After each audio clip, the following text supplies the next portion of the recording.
Hi everyone, Mackenzie Zajon here, owner and founder of Nutritionist.com, and I'm here to speak with you today about carbohydrate cravings. It's one of my favorite topics, and I have some really great things planned for you today. I feel like today I'm giving away secrets to your carbohydrate cravings.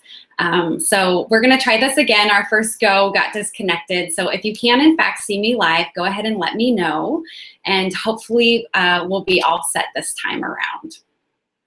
So I will be talking for about 20 minutes. I'll be covering 4 topics around carbohydrate cravings and how you can reduce your carbohydrate cravings. And I'll be doing that for about 20 minutes. And then I'll be leaving about 10 minutes at the end for your questions, okay? And what I'm going to be covering today is first and foremost why we love carbohydrates, why you love carbohydrates, and why I love carbohydrates, okay? Why we all love carbohydrates. It's really important that we understand this. And then I'll be covering the one thing that you can do every single morning to reduce your carbohydrate cravings. Then I'll be covering the one thing you can do every single day to reduce your carbohydrate cravings, and something that you can do actually even right now to reduce them. And then I'll be finishing up with the 2 times that we will almost always for sure crave carbohydrates. I love this topic so much because I've always had a love-hate relationship with carbs, and I've had so many requests to have this topic as an online gathering. I know that a lot of us have a turbulent relationship with carbohydrates, or we have carbohydrate cravings. Now, what I'll be covering are the physical cravings that we have with carbohydrates.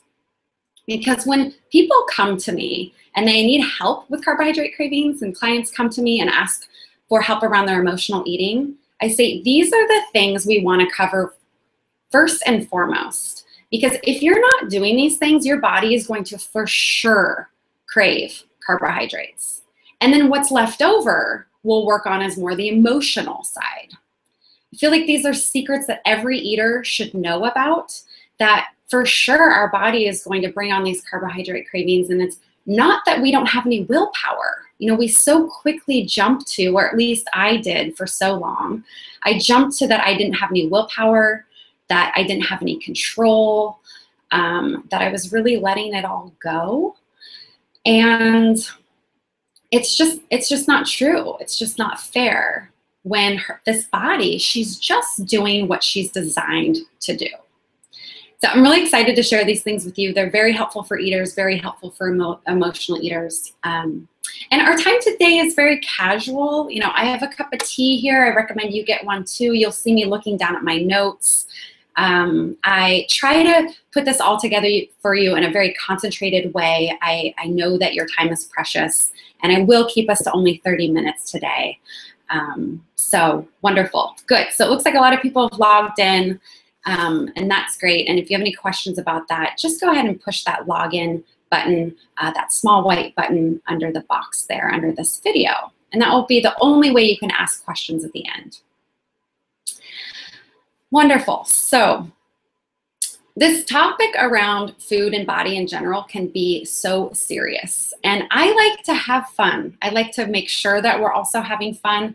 And we're so close here to Valentine's Day. You know, I've got my red scarf on here. And so I thought it would be fun for me to continue practicing my joke telling. I've been trying to get better at telling jokes. I always hear jokes. I love them. They go in one ear and out the other. And so I'm trying to remember more jokes. So I have a Valentine's Day joke for you today. What did the Frenchman give his wife for Valentine's Day? A hug and a quiche, right? Actually, I was looking up jokes last night, and they were so corny. That one was pretty corny. Actually, the runner-up was, what did one octopus give the other octopus? Or what did one octopus say to the other octopus on Valentine's Day? I want to hold your hand, hand, hand, hand, hand, hand, hand. Oh, maybe that one's my favorite. I like that one.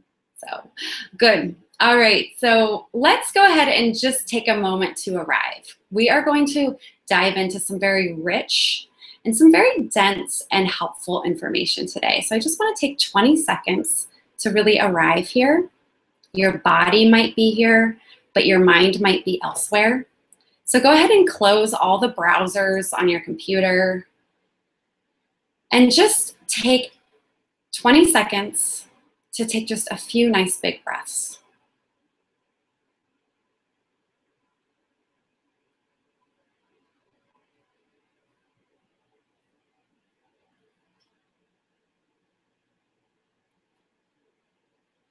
And just let your mind catch up with your body and your body catch up with your mind. And just really be here.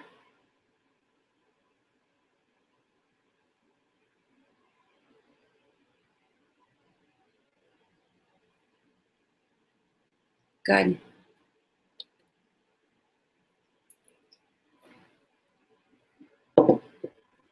Okay, so diving into our material.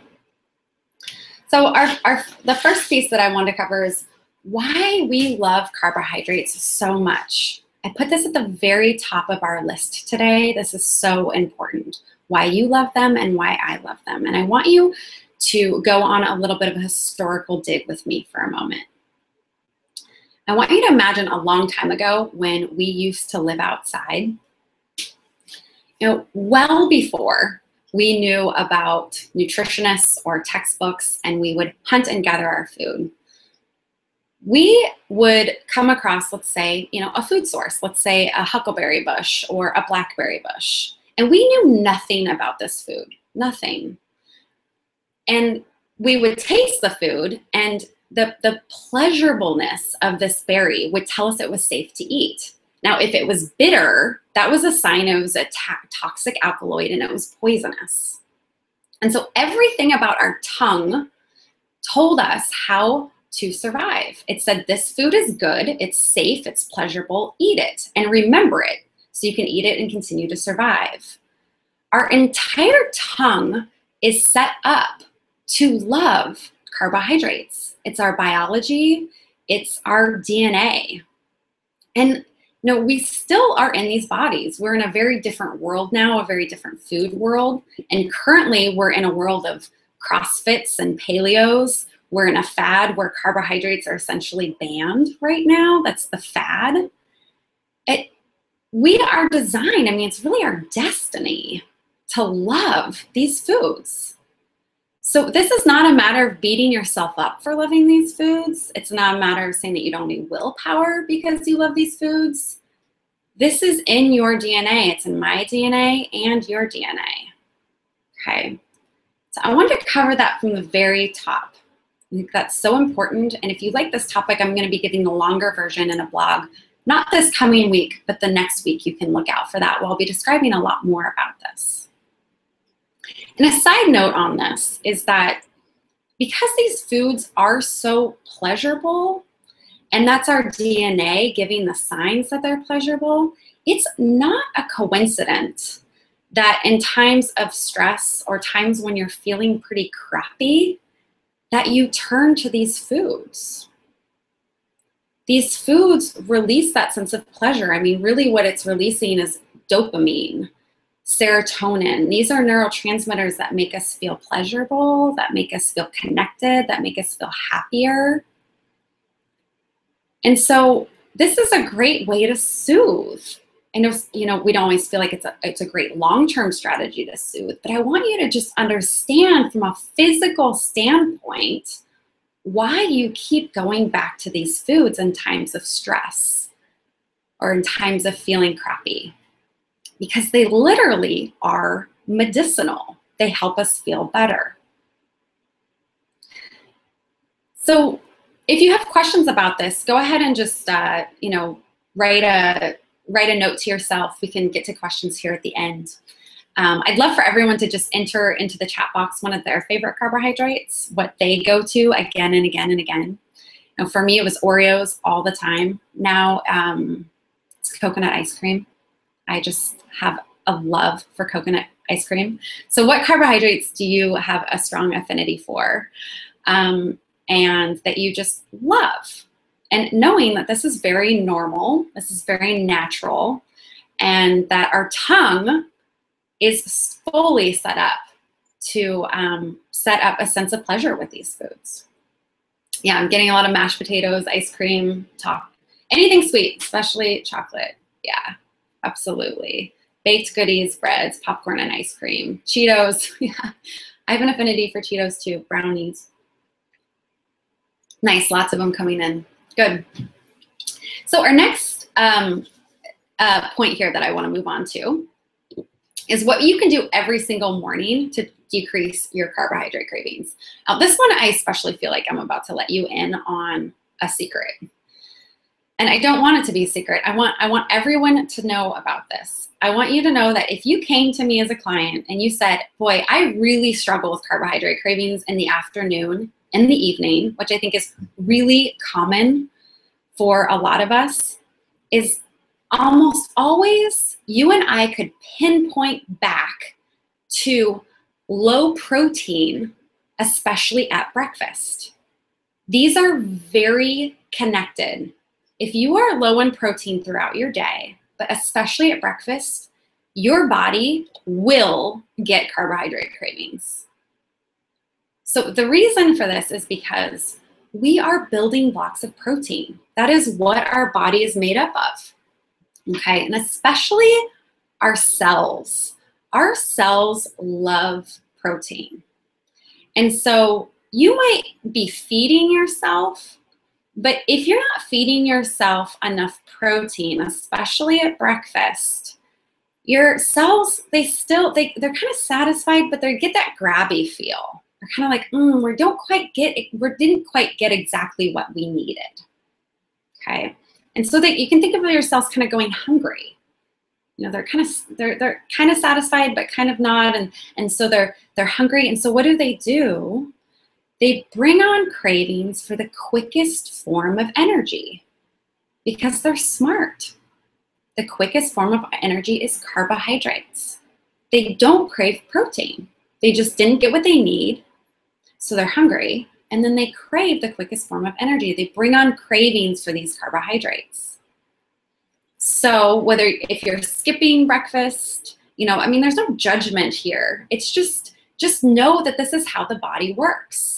You're skipping breakfast, or if you're not getting enough protein in at breakfast, you're almost for sure bound to get carbohydrate cravings. Now, protein, I'm a big fan of eggs in the morning.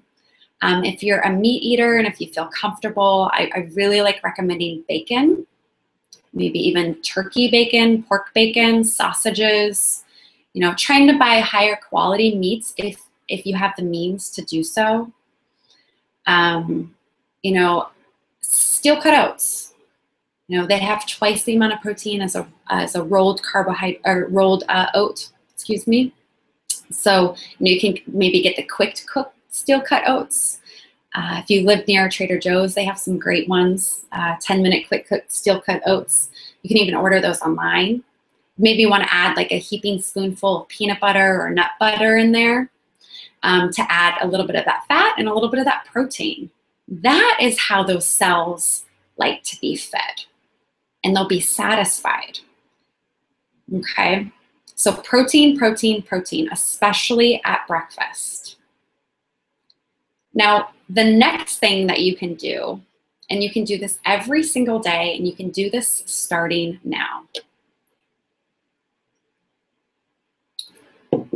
And what I'm about to say might sound a little cliche. You've definitely heard it before, but I want you to stick with me. And that is, I want you to be eating regularly. And when I mean regularly, I mean every 3 to 4 hours. Every 3 to 4 hours, that's how the body wants to be fed. That's her natural rhythm.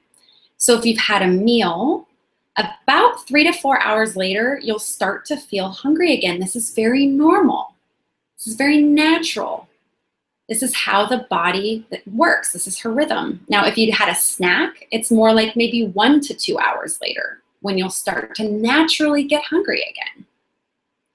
Now, if you push this, if you go too far where you let yourself get hungry for too long, maybe you get busy or you get stuck in a meeting, maybe you're dieting, or maybe you don't think you should be hungry yet. When you do that, what happens is the body starts to think a famine is taking place. Now, I know that might sound ridiculous, but our body is very smart. It's very hyper aware of what's going on in the food supply. The body's constantly preparing for a famine. And we see about 3 to 4 hours after we've eaten, we see famine markers start to enter the bloodstream. The body's going, well, here's that famine we've been planning for, because it wants to survive. It's so quick to survive. It's an amazing mechanism that has probably allowed us to survive for this long. So I just got distracted here because I had to log back into my chat box. So when you go a long time without eating, the body starts to think there's a famine, and the cells start to get a little traumatized. They start to really think something is wrong. And the body does not like this. The whole body's MO is to survive.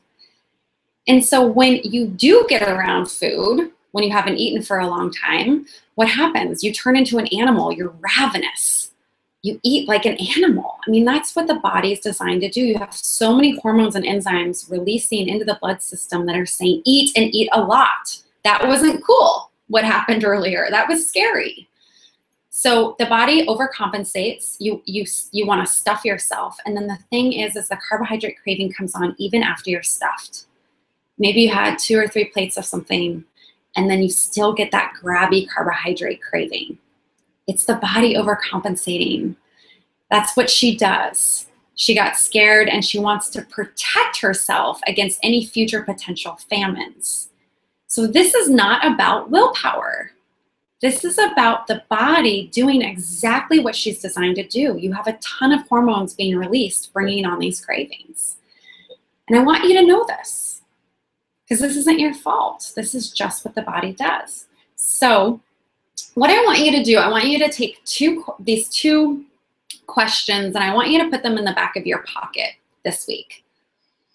And if and when you feel like carbohydrate cravings are coming on, I want you to ask yourself these 2 questions. The first one is, how is my protein intake for the day? Especially at breakfast. And you want to maybe really focus on meals. So how is my protein intake at meals? And especially at breakfast. The next question you want to ask yourself, if and when you get carbohydrate cravings this week, is you want to ask yourself, did I go a long period today without eating? Did I skip a meal, or did I push it too far somewhere? Did I allow myself to stay hungry for too long? If the answer is yes, you're bound to get carbohydrate cravings. If the answer is no, that you didn't get that protein in, you're bound to get carbohydrate cravings. It's just how the body works. It's how it's set up. Okay? Good. So any questions, just make a note. And we are going to move into the 2 times that you will for sure, most likely, get carbohydrate cravings. Now, the first one, if you read my emails this week, you heard that I had some really serious carbohydrate cravings coming back from New Zealand. Now, I did a lot of reflection about this, and I knew while some of them were emotional, I had just returned from the trip of a lifetime with the love of my life. And so, of course, some of them were emotional, but what I really got is that the majority of them were physical. I wanted, entire bags of potato chips with my sandwich at lunch. I wanted creamy potato soups. I wanted a lot of chocolate. And when I got hungry again, I wanted them all over again. And what dawned on me is that I went from Seattle's winter to New Zealand's summer, back to Seattle's winter, all within 25 days. I went from genuinely craving fresh fruits and salads in New Zealand's heat. My appetite was a little bit lower naturally in the heat, to coming back to Seattle's winter, and naturally this appetite that really ramped up and was craving these warmer, creamier, denser foods. And so the winter is a time where your body is going to want more carbohydrates. We see in our studies that we eat more in the winter. I mean, it's just this kind of biological common sense that your body, would want to put on an insulation layer in the winter. I mean, she's all about survival. And so these cravings are going to be a little bit more gradual. You know, maybe you can feel them coming on in the fall as we're moving into winter, and then they stay around in the winter. So they're a little bit more gradual. Mine were a little bit more intense. They weren't as gradual because there was such a contrast and such extreme climate change. And so therefore my cravings were extreme. So the winter time is a time that you're for sure going to get some carbohydrate cravings naturally. Now, the second and final time that you are for sure going to get carbohydrate cravings comes from a question that came in this week from a woman who couldn't make the gathering today.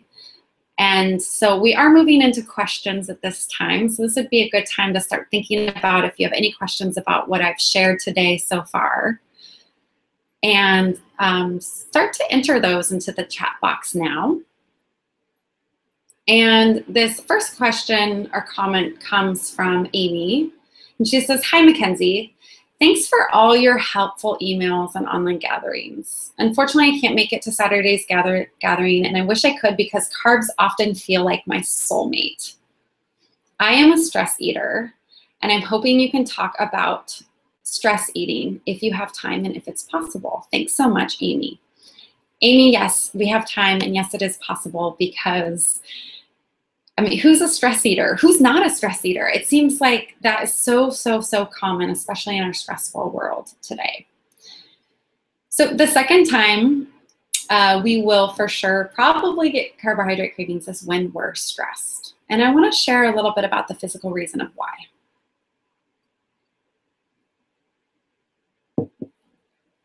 When we're stressed, we release the hormone cortisol. It's our stress hormone. And, you know, I'm sure many of you have heard of this before. And it's the hormone that we release. We don't really know the difference. Our body doesn't know the difference if we think that we're being chased by lions or if we're in a traffic jam. It doesn't really know the difference. It still releases this stressful response. And, you know, we get tension, we get in our neck, our shoulders, elsewhere. And what happens is cortisol inhibits insulin. Insulin is our entire carbohydrate metabolism system. It's the hormone that's fully responsible for bringing sugar into our cells. So this is what happens. We eat food. The body turns that food into glucose. Glucose is in our blood. And then insulin comes in and takes all of that glucose into the cells. Okay. Now, if insulin can't do that very well because cortisol doesn't allow it to, there's a mechanism there where it turns insulin off, the cells don't get fed the way they want to get fed. Your body has, you've actually fed yourself, but the cells haven't gotten the message as optimally as they could. And so once again, we find ourselves in this mechanism where the cells are hungry. They haven't quite got what they wanted, and you get that grabby feel. And so what do? They bring on cravings for the quickest form of energy because they're hungry, and the quickest form of energy is carbohydrates. And that's why we crave carbs when we're stressed. So Amy, I hope you find that helpful when you watch this replay. Shoot me an email if you have any other questions about that. And if anyone here has questions about that particular topic or something else, go ahead and let me know. Okay, so we have a question here. Good, Deb here. Hi, Deb. I lost 50 pounds in a year, low carb. Then I started really slowing down through spring and summer, and now a year later have regained 20. And I'm panicking. Is this because we react to deprivation even though I was not super strict? Well, that is such a great question. And I love, like, is it because it's reacting to deprivation? I would have to ask you a lot of questions and like really thoroughly look into what happened for you here. I love that you're checking in with it. You feel like you weren't super strict. Really check in with that. The body does not like deprivation. I mean, this makes sense, right? It scares her. It puts her through trauma. She thinks something's wrong with the food supply, and then so she overcompensates, okay? So one thing that happens a lot, Deb, is that we think we should be at a certain weight. We think we should be lower than we should. But sometimes we overshoot that. Definitely don't deprive, and then just get curious about where your body wants to land. Let her kind of tell you. You know, maybe you overshot it and you lost a lot of weight and you worked really, really, really, really hard to do that. And now you're kind of, you know, you're moving maybe a little bit more to moderation. And she too she's going, okay, and she's kind of coming back to a weight that feels really normal and natural for her. So again, Deb, I don't know all your ins and outs, but that's something that happens a lot is we overshoot it because we work so hard and we're so motivated, but it's not naturally where the body wants to be.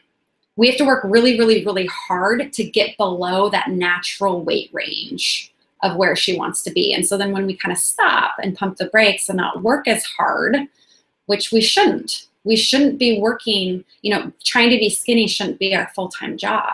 There's too many amazing things in this life. So Deb, let me know if that answered your questions. Feel free to go ahead and comment again if you have a follow-up question with that. Okay, another question. Do you believe there is such a thing as refined sugar addiction? Yeah, Terry, great question. I've gotten this question a lot, especially with this topic.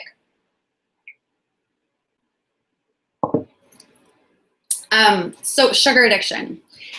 This topic amazes me. Our literature, like the PhDs who are studying this subject, is very split on this topic. I mean, there is a whole field of science that believes sugar addiction all the way. It is real. There's evidence for it. And then there's a whole equal side that says, no, it's not addictive. So our medical community is very split on this topic. So my approach is that I work with clients one-on-one. If you believe you're addicted, I think that's what's most important, whether you believe you're addicted or not addicted, and we move from there. We do see physically that the receptors in our brain do respond to refined carbohydrates. They release that dopamine and serotonin. So you do get a sense of pleasure. Okay, so that is very real. That's not a controversy. Whether it's addictive is a controversy. So medical community split on this. I think what matters most is whether you think you're addicted or not. Okay. Terry, let me know if you have any follow-up questions on that.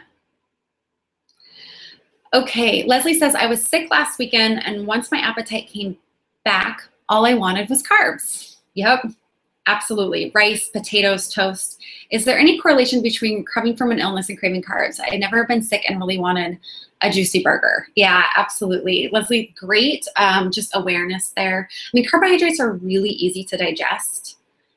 You can think of them as like the most simple food we can put in our body. And so when the body is recovering, it wants to just keep it simple. So these are they're very easy to digest. I mean, it's similar to the brat diet: bananas, rice, applesauce, toast. When we're not feeling well, those are very easy to digest, really easy on the body. So when the body is so busy, kind of trying to heal this illness, or it's not feeling well, it's just going to want these really simple foods. The other thing about illness is we have an emotional connection when we're sick. You know, maybe something that our caregivers gave us growing up. when we were sick. There's a real strong connection to that. There was one time when I was sick and my mom gave me, or she asked, how does a pear sound? Some canned pears. For some reason, it sounded great. And so now every time I'm sick, I want canned pears. You know, that body's memory of feeling better and associating the canned pears with feeling better. So that association is really strong. So Leslie, you might want to check in about what were you fed by your caretakers when you were sick. Okay, Casey says, what if I find I do go hungry too long? Any suggestions to remedy and to prevent the looming overcompensation? Yeah, really good question, Casey. If you've gone too long, the body's kind of already gotten the message. So, you know, you can just do the best you can. You want to try to prevent it the best that you can, but of course things happened. You know, this happened to me this last week. You know, I accidentally went too long. That's part of being a normal eater. So giving yourself grace, it doesn't have to be perfect. And I think just knowing, you just want to know what's going on. You just want to know that, oh, I'm getting those carbohydrate cravings because of that. Not because I'm a bad person or I'm a bad eater or I don't have any willpower. So I think that's first and foremost. I think to prevent it, I think just really trying to calm her down. She's a little traumatized, so you might want to just do some, you know, just go really easy that night or day, and really pay attention to your food, really chew your food, taste your food, kind of let your body know that everything's fine. There's nothing to worry about here. And just know that she'll probably want to overeat a little bit and just allow her to. Casey, let me know if that helps. Go ahead and ask me any other questions about that. All right, so I think we're kind of winding down here. Any last minute questions, go ahead and put them in the box. We'll just say this is our last call because I want to respect everybody's time. And Sarah says, what about carbs from fruits? And also, should we still be wary of too many complex carbs? Yeah, Sarah, great question. So carbs from fruits. I wonder if you have specific questions about carbs from fruits. You kind of think of the spectrum of carbs. You know, we have a whole form of carbohydrates. So like an orange or a pear, they're in a whole form. Everything in that kind of Mother Nature's production is set up for us to digest and process this carbohydrate just right. It's called food synergy. We're still learning a ton about it. We still don't know everything that is inside a fruit. We're still learning. It's amazing how much learning we have yet to go. So this whole fruit, it has everything it needs to digest itself slowly, properly. Same with these complex carbohydrates. Now, the more processed carbohydrates, they enter our blood system very quickly. They release more of that dopamine and that serotonin. So it's going to be a different metabolism. Now, in terms of too many complex carbohydrates,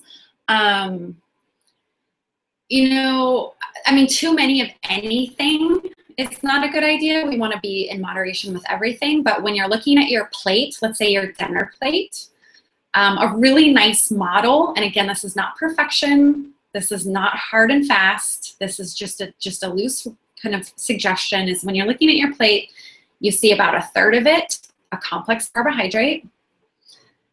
So, you know, potatoes, sweet potatoes, pasta, you know, bread, and then you see another third of it, a protein, and then you see another third of it is a vegetable. And that's a nice kind of just general plate that you want to shoot for. That's kind of not too much, not too little.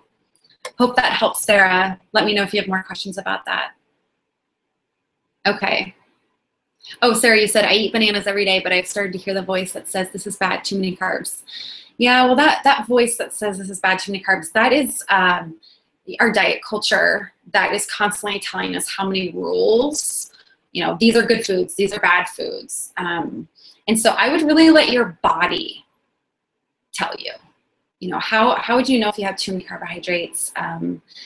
You know, we want to work together on that if we work together. But what I would say is, if you're worried about carbohydrates, you might, if you're eating bananas, so maybe you just want to make sure they're paired with a protein or a fat. So like a banana and peanut butter. That's a really nice way to feed the body.